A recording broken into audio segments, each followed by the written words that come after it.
Hello and welcome to Your Yes Filled Life. I'm Brenda Winkle, and this podcast is for high-performing, empathic women who are ready to stop second-guessing themselves and start trusting what they know. Maybe you're successful in your career or business. People rely on you. You make difficult decisions every day, and yet sometimes the moment someone else's emotions, expectations, or opinions enter the conversation, your own clarity starts to disappear. If you've ever wondered, how can I be so confident everywhere else in my life but struggle to trust myself when it comes to my own needs, you are in the right place.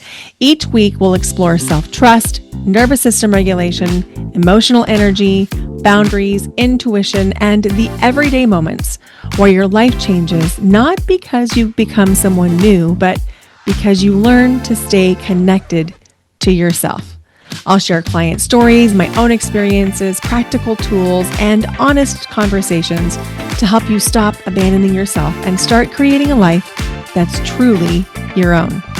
Because I believe you already know more than you trust, and that is a yes-filled life. I'm so glad you're here. Let's begin.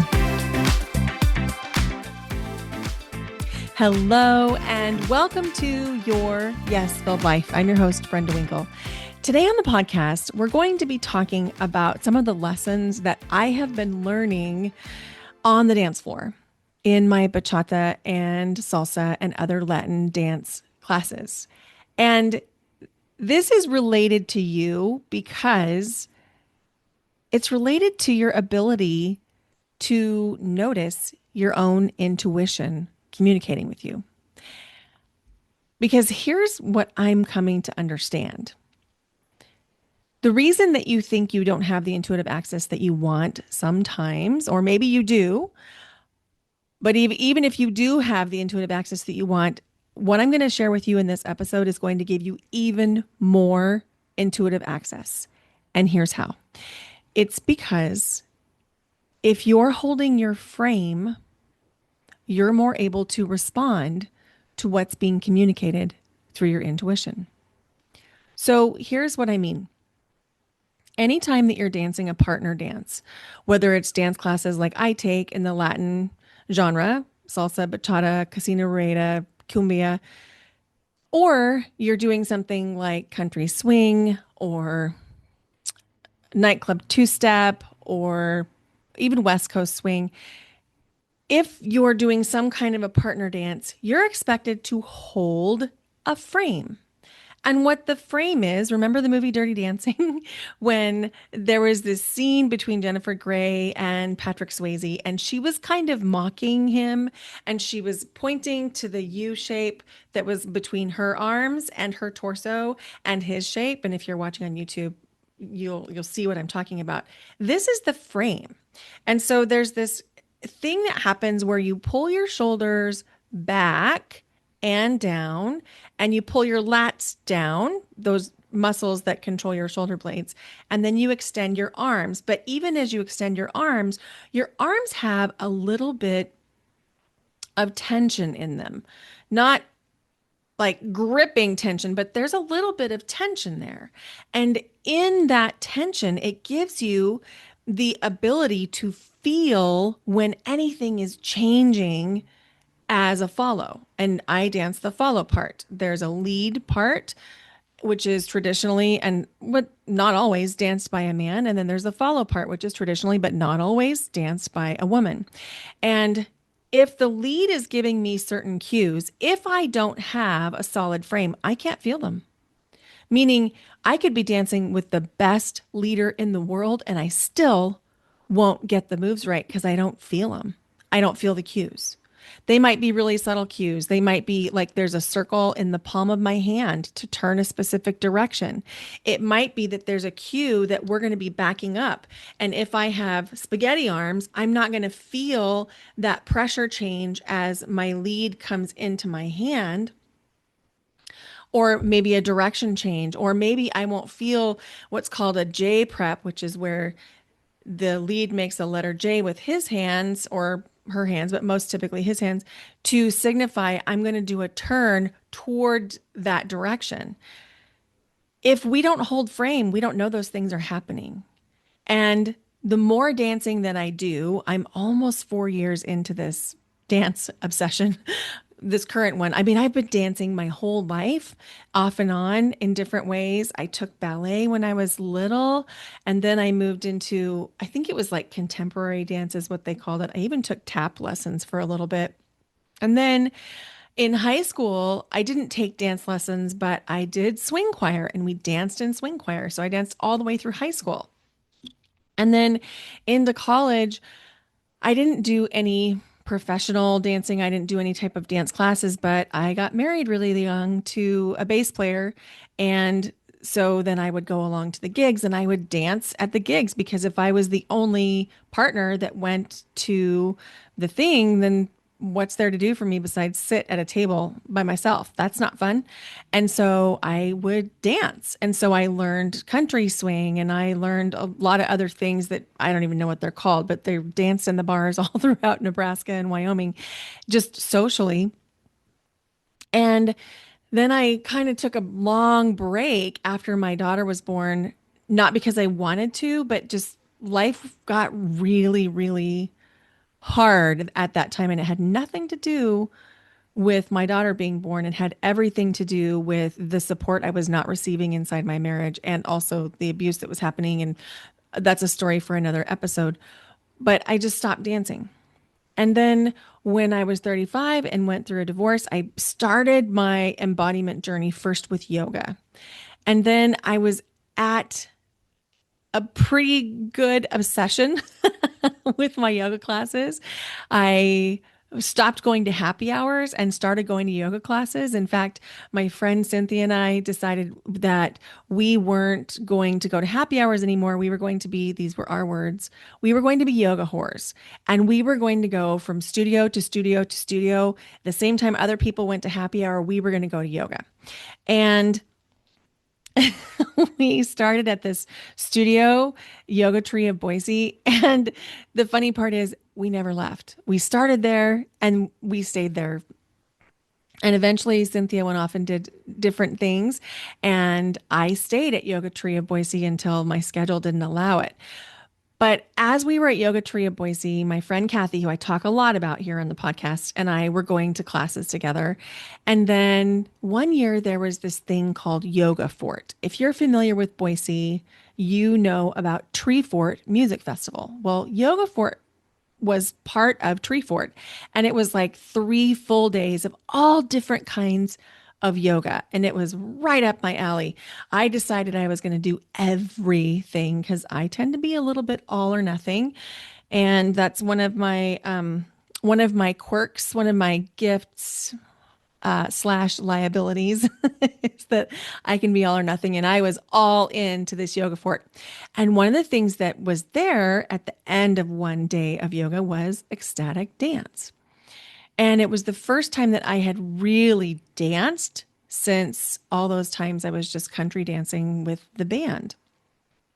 And it felt so good and so free. I loved it. And then I sort of just put a pin in it and didn't think too much about it again for a few more years, honestly. And then one day out of the blue, my friend Brooke invited me to a dance class in Boise called ULA, OULA, because it came from Missoula, Montana. So ULA. And ULA was this really cool dance that was hip hop themed, but it was based on the chakras. So there was chakra aligning and balancing and cleansing through the dance moves. And it's all done to popular pop music. It was so fun. I loved it. And I made that my new thing. And so I went to every ULA class I could fit into my schedule. Some weeks it was one, some weeks it was four, and it was just amazing. And then I moved to Portland. And when I moved to Portland, Beaverton specifically, I didn't have a dance community for a while because I didn't have a community of anything for a while because it was still COVID. It was 2021 and I was really missing dance, but I still had like Just Dance on the Xbox, which I played along with. And I would do dance parties in my kitchen. And And that was fun. And then I went to Bali. And I went to Bali in February of 2023. And it was for my 50th birthday. I gave myself the gift of going to Bali. I went solo and then I attended a retreat. And then I had another several days solo traveling in Bali. And it was amazing. It was one of the best decisions I've ever made. I can't believe all the things that happened because of that trip, which is another podcast topic that I want to bring to you. In addition to telling you the story of how I came to travel full time in 2025, I have so much on my mind that I want to tell you. And I'm just kind of seeding some things as we really lean into this season 8 liberation theme on your Yes Filled Life. Anyway, when I got home from Bali, I decided that one of the things I had wanted to do most in my life that I had not yet done was learn to partner dance. And specifically, I wanted to learn salsa. And so I took every bit of courage I could muster and I called a dance studio in Beaverton. And I thought I knew who I was calling. And this will make more sense in a second. And I was very scared, very nervous, felt completely like an imposter. And even though I'm a musician, I didn't know this type of dance and I had never had formal training as an adult. And anyway, just to say, it was a stretch for me. So I called the studio. I set up a trial lesson. It was like $100 or something for a 30-minute trial lesson. And I was so excited, but also really, really nervous. So nervous that when I got to the studio, I looked in the windows and it was dark. And I thought, no way. I mean, they can't be closed. They were the ones that gave me this time. This can't be right. And I'm nervous, right? And so I'm like opening up my phone and I'm looking at who I called. And then I'm looking at the studio that I'm sitting in front of in my car with the lights off and it's clearly empty. And I'm thinking, what on earth is happening? And all of a sudden it occurred to me, oh my gosh, I'm at the wrong studio. I had called Arthur Murray in Beaverton and I was sitting outside of Fred Astaire. And so I had this, oh my gosh, I'm self-sabotaging moment. And I quickly called Arthur Murray and I was like, I'm so sorry. I came to the wrong studio.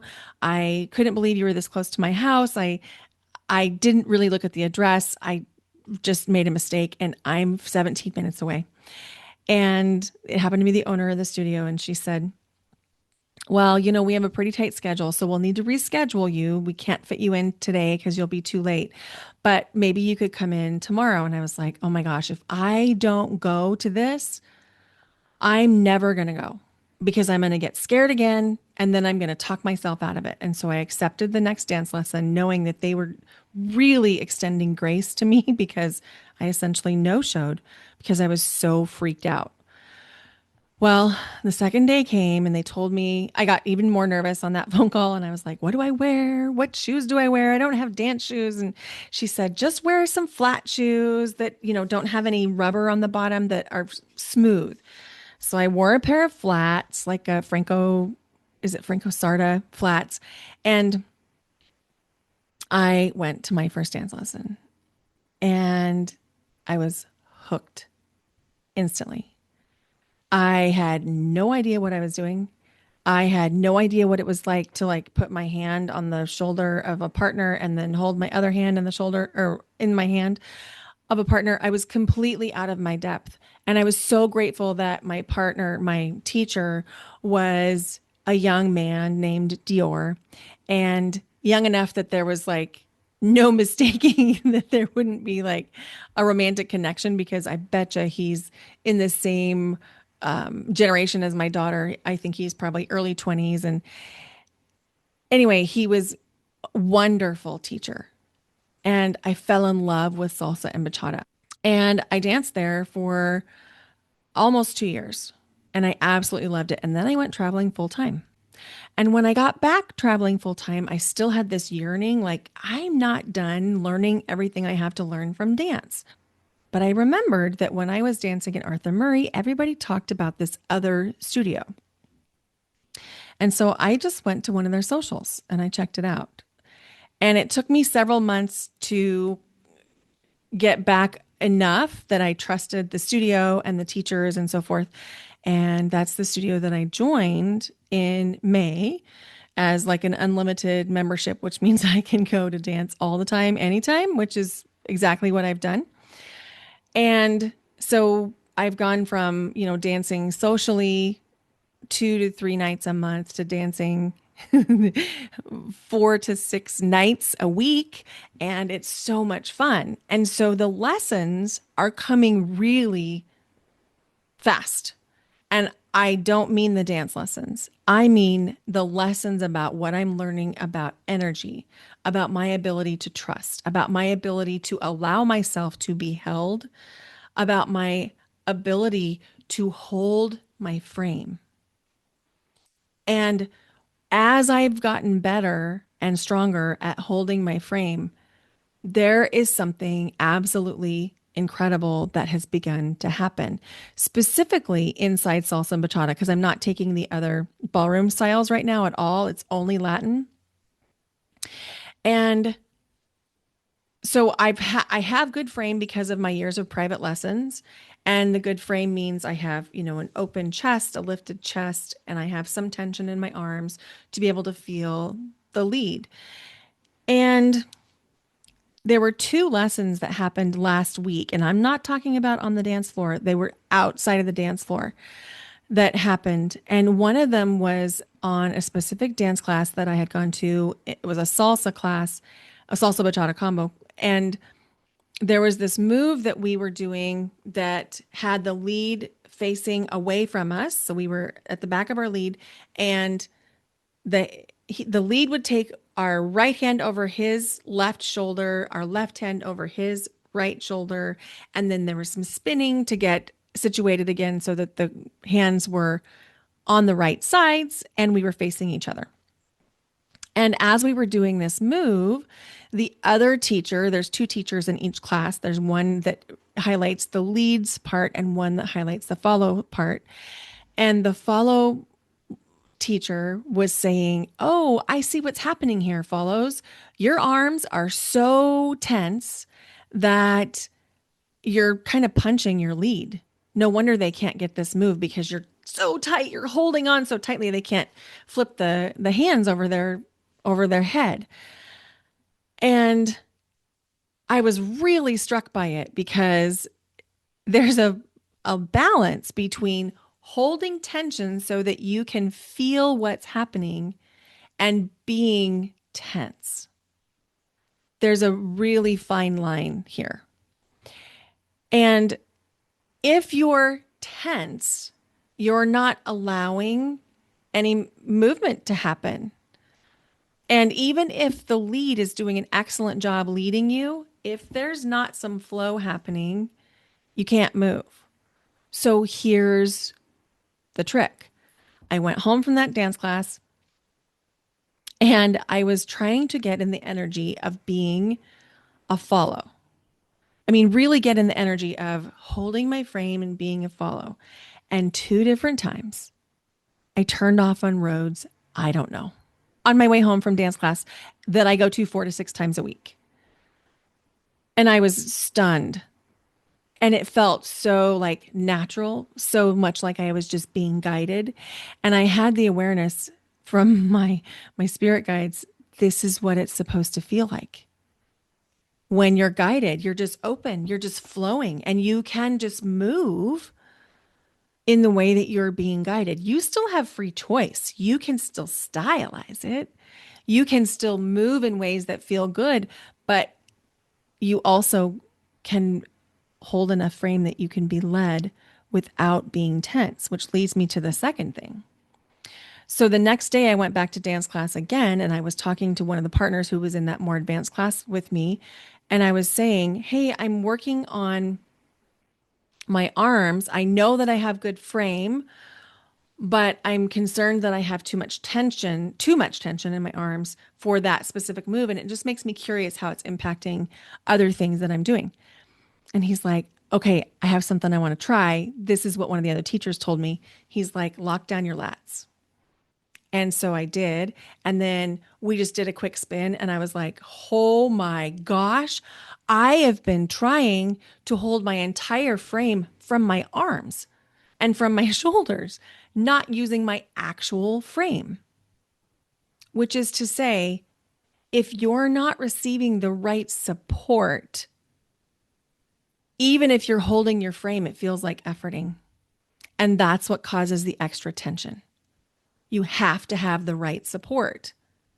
So in this case, very literally, I needed more support from my back, from my shoulder blades, locking down those lats to really lock in the frame. Not lock, that's probably not the right word, but you get the point. Here's the thing. If you don't have the right support, even if you're holding your frame, it's very difficult for you to receive what's coming to you because you're pushing it away with the tension and tightness that you have. Because without the right support, you're using muscles that are really trying to hold you up and you're not utilizing the whole actual frame. So here's an example. If you are trying to get through this life alone and you're not receiving support and you're signing up for challenges, but you're not doing the work and you're signing up for more podcasts and you're buying courses, but you're never opening them, they land in the course graveyard on your desktop. That's not support. That's the equivalent of muscling everything from your arms. Okay. Now there's another flip side of this. What happens if you have spaghetti arms? Spaghetti arms is what we call it in dance class when the follow is just like all loosey goosey. If you have spaghetti arms and if a follow pushes on your arm moves back. You don't move back. Just your arm moves back. Now there's a couple problems here. One is you can get injured that way because your shoulder will end up being pushed into a position that's not natural or comfortable. But the second thing is if you have spaghetti arms and you're not holding any tension, you cannot feel where you're being guided to go. You can't feel it. And at a certain point, your lead is going to stop trying to do more complex moves with you because your lead's going to know you're not able to feel and sense when anything's coming. So you'll just do the basic step, which is fine. It's not bad. That's not a bad thing. But do we want to live just doing the basic step? Or do you want there to be some turns? Do you want there to be some variety, some variation? Because if you do, you're going to need to create a little bit of tension in your frame, not tenseness. There's a balance here, right? Now, if you go through life like you have spaghetti arms, you are affected by every single thing that happens to you. If you're spaghetti arming your life, you're affected by what your partner is doing, what's happening in your house, what's happening with your sister or your friend or your friend's friends. That's spaghetti arming. Now, when you add a little bit of tension into the arms, not tenseness, tension into the arms, what happens is you're no longer as affected because you're solid in your own frame. You're solid in your own energy. Now, if you're not solid in your own energy, one text can change your entire day because it ruins your mood. One client's opinion will change your confidence. One Instagram post will put you into comparison. One family comment will make you decide maybe this isn't for you. And we think that it's everyone else's fault when you have spaghetti arms. Honestly, that's what we all think. I've thought that when I was on the dance floor with spaghetti arms, and I've thought that in my life with spaghetti arms. And if you're in any type of blame, it's their fault. If they would only, you have spaghetti arms. So, invitation to claim your own power and hold your frame. So, here's an example.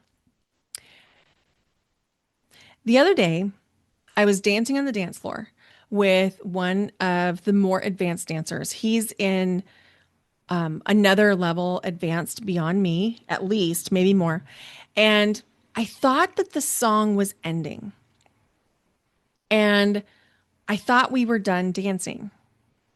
Mostly because at that time I was at my 3 hour mark, and there's something that happens for me at that 3 hour mark where I'm just like tired. I'm not as sharp in my movements or in my body. And sometimes I'm just not as on it.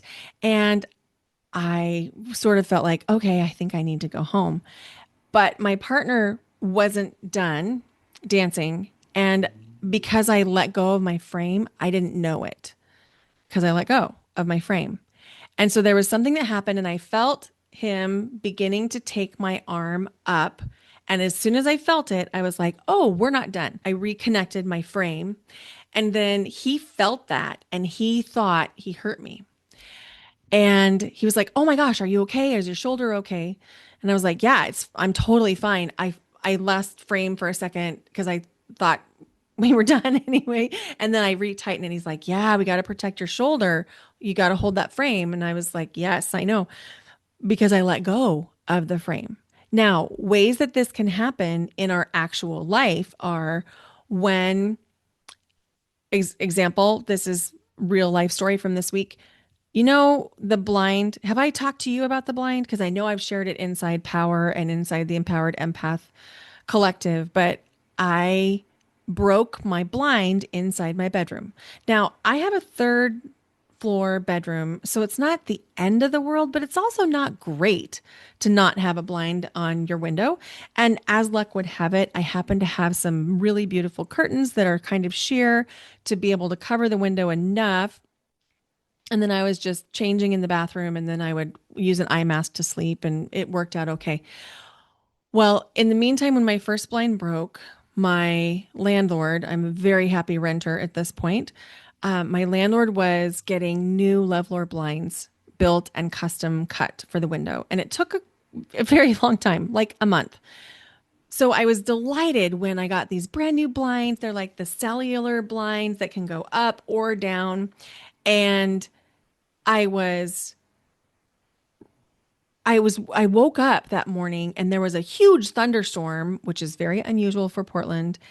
And I decided I wanted to lower the blind down to be able to just watch it, but not have anyone be able to see in, or I didn't want to see anybody, and I didn't want Bentley to see any dogs walking around. So I lowered it halfway so we could kind of see what was happening in the sky.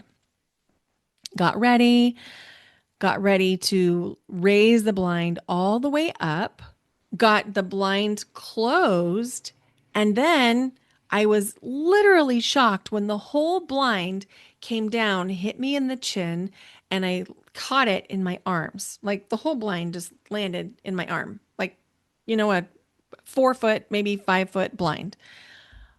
It's not that it's that heavy, but it was shocking and metal, and my chin is still a little bruised.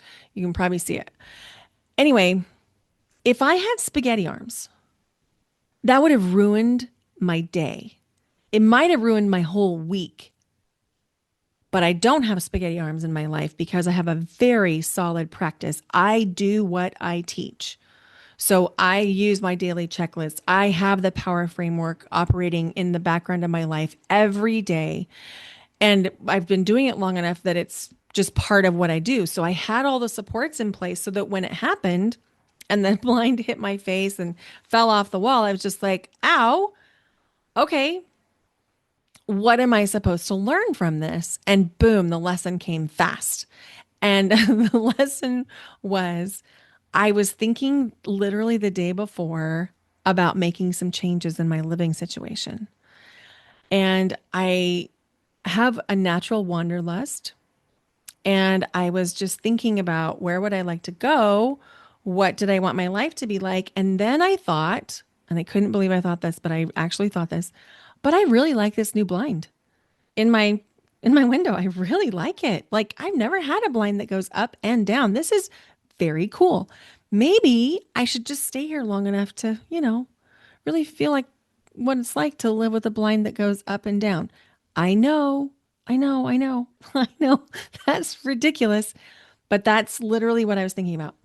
So I always joke that my spirit guides will hit me upside the head if I don't get the message in a timely way. And so when the blind hit me in the face, in the head, I was like, oh, there's a lesson here. And as soon as I looked for what was the lesson, I heard very clearly, you can put blinds up anywhere. I was like, oh, yeah, you totally can. You can put blinds up anywhere. So maybe I don't make housing decisions based on one blind that, by the way, is now in my arms.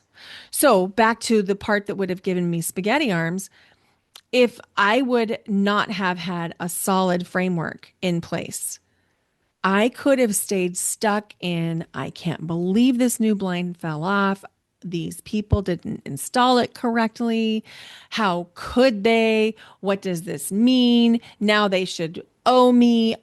I'm bruised on my chin. I'm hurt. I could have carried that through my whole day, but I didn't because I don't have spaghetti arms in my life. Instead, I was like, ow, put some ice on it. Now, what can I learn? That's the same thing on the dance floor.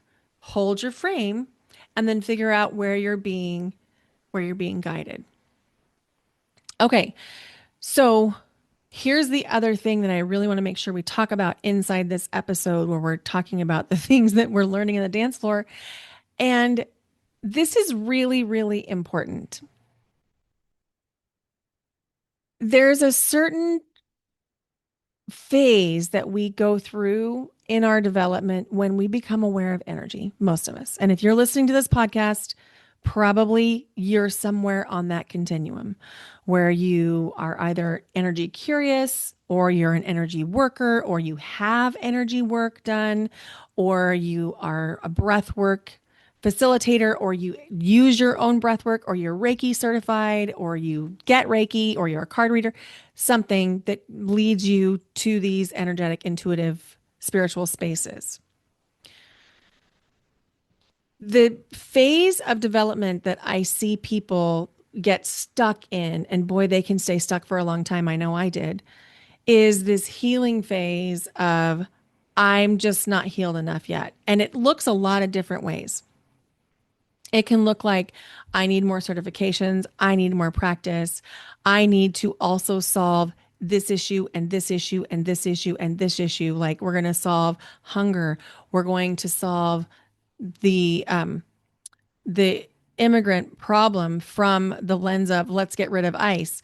We're going to be anti-racist and we're going to help sex trafficked women. And we have to do all these things before we can do the work in our own business. And in the meantime, the action that I'm going to take is I'm going to work on my energy.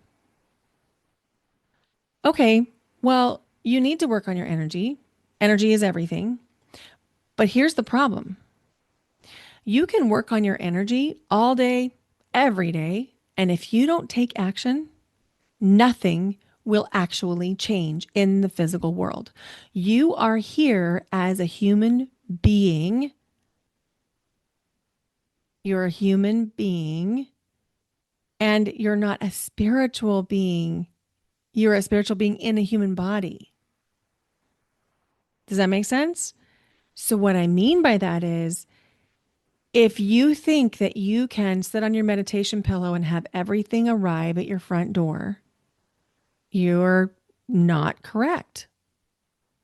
The whole point of doing this work is for you to get out and take the action.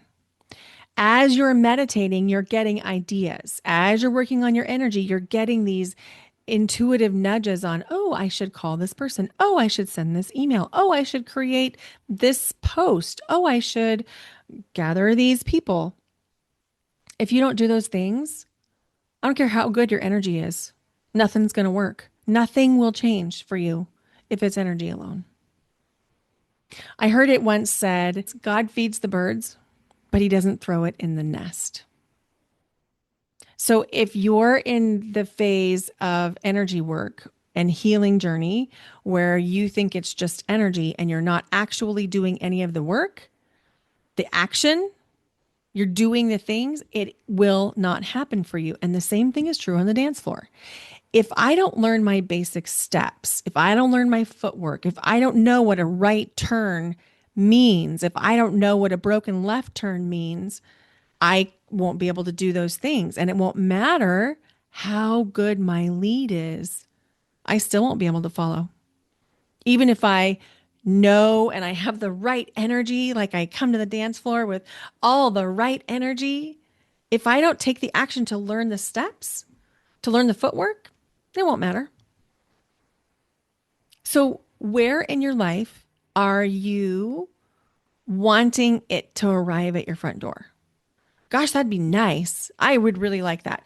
Like, specifically, one of the things that I'm currently working on is my relationship to love and partnership. I would really like it if I could be sitting on my front yard and then my ideal divine partner like walks across the street and boom, there's my divine counterpart. I would love that. But I also know that I'm going to have to leave my house to find him, which is part of the reason I'm experimenting with my relationship with being in proximity to men and women in my partner dance because I'm experimenting with that masculine feminine flow. I'm doing something about my desire for partnership. I'm not just in the desire, I'm not just in the energy of it. And this is one place where I'm really seeing people get stuck. And I'm seeing it happen, and it's all over the internet. It's all over the coaching spaces where people are like, well, it's just your energy. Just like fix your energy. Yeah, that's not going to do it. And that, by the way, is gaslighting. It's absolute gaslighting. It's telling you that you can just sit and get your energy good enough, and then all your problems will be solved. And then what's happening in the coaching spaces, ask me how I know, what's happening in the coaching spaces is that then they'll tell you, well, the reason that the thing that you bought the coaching for didn't work is because it's your energy. And then they blame you. This has happened to me, not a lot of times, but twice that were really, really big times. And I just want you to know that you have to take some action. You're going to have to go do stuff. And it's not all going to be stuff you like. It's not all going to be stuff that you want to do. It's not all going to be stuff that feels great doing it because some of it might feel really challenging. Some of the things that you're going to be asked to do on these spiritual journeys are going to be things that are bringing you right up against your edges. And then you're going to do them and you're going to feel like, whoa, that was awesome.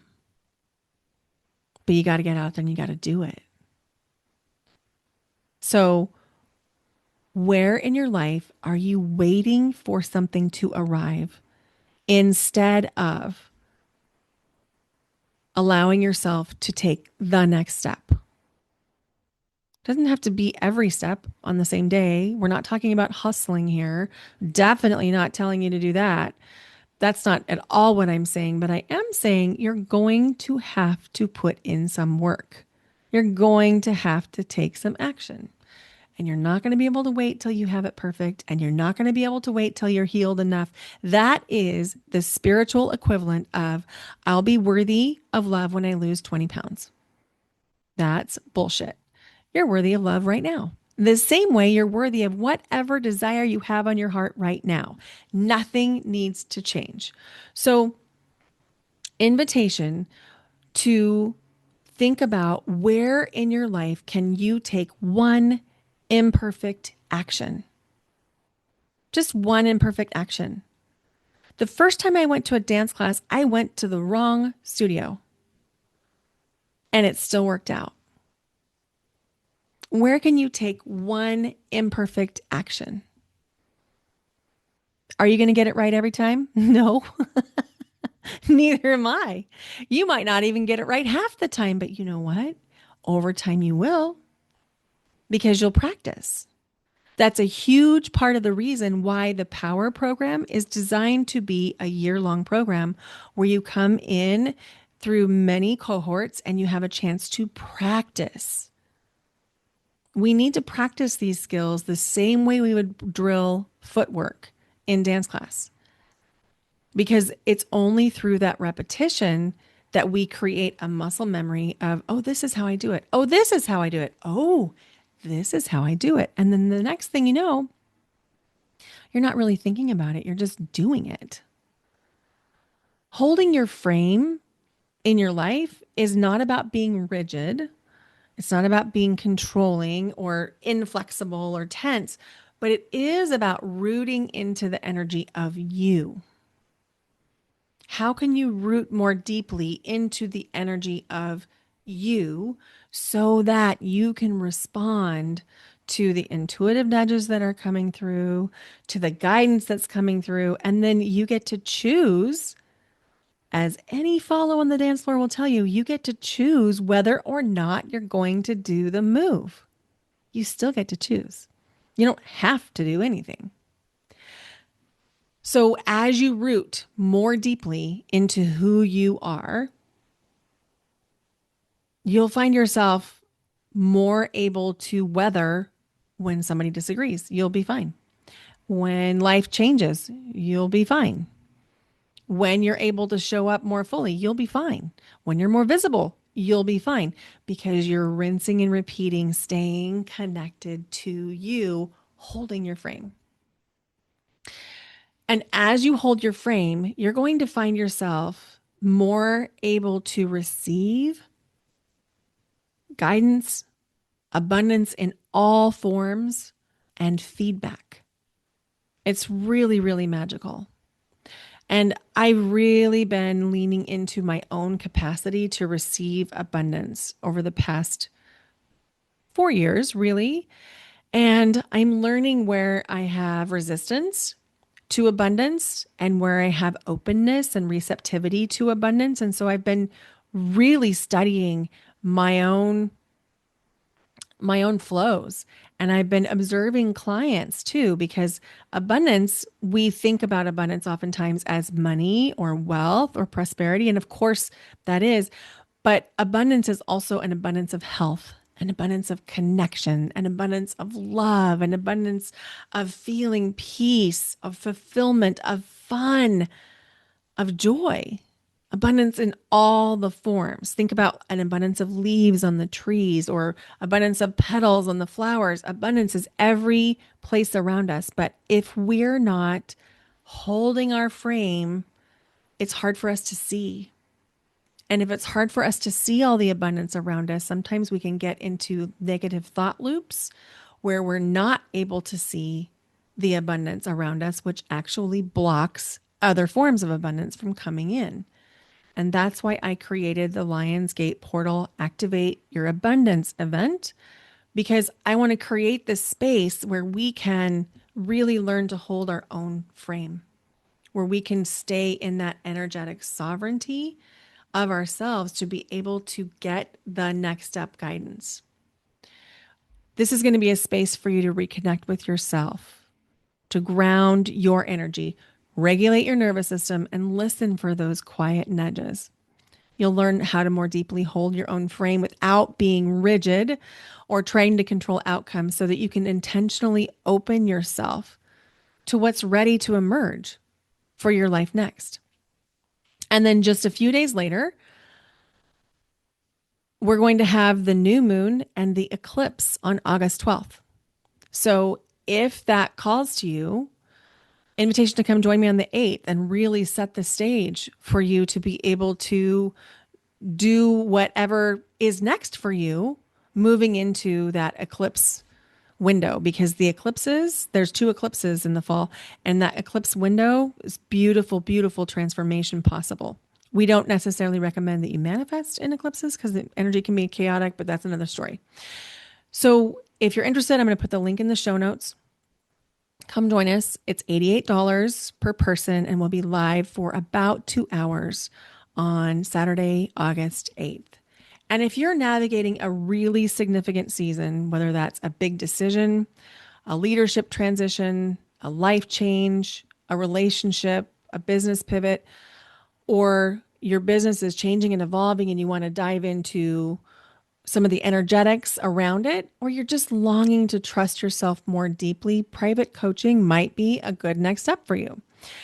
And in this private coaching, my role is not to tell you what to do, it's to teach you to hold frame so that you can learn to more fully trust yourself, so that you can hear yourself clearly and move forward with confidence. And I'm accepting 2 new one-on-one clients in August of 2026. I intentionally keep my private coaching clients that practice small so that I can give the attention and time that they deserve. So I'll put the link there in the show notes, and or you can go to brendawinkle.com/coaching for information and the application. And I'm going to leave you with this question. Where in your life have you been living with spaghetti arms, where you're allowing everything that happens to move you in a way that feels like it's chaotic and it feels like it's all happening to you? And where in your life are you living with rigidness that's not supported in a way that makes it really easy for you to respond to the intuitive nudges? And what would change if instead of looking outside of yourself for stability, you practiced holding your own frame? If this was helpful for you, invitation to please share it with someone you care about. And if you haven't yet left the podcast a rating and review wherever you're listening, that would mean so much. This podcast is not free to produce. It is not free to host and to share. And so it would mean so much if you would, in the spirit of reciprocity, give the podcast a rating and review wherever you're listening. In the next coming weeks, we've got some really exciting things happening. Stay tuned for the interview with Judith Orloff, the godmother of the empath movement. That will be coming up in the early fall. And I have some clients coming on to talk to you, to share about their experiences. You're going to get to hear some really different, diverse perspectives of different kinds of work that clients do in the world, which is really fun. And I have some other guests coming on. So be sure that you're subscribed wherever you're listening so you don't miss a thing. Thank you so much for being here. Bye for now.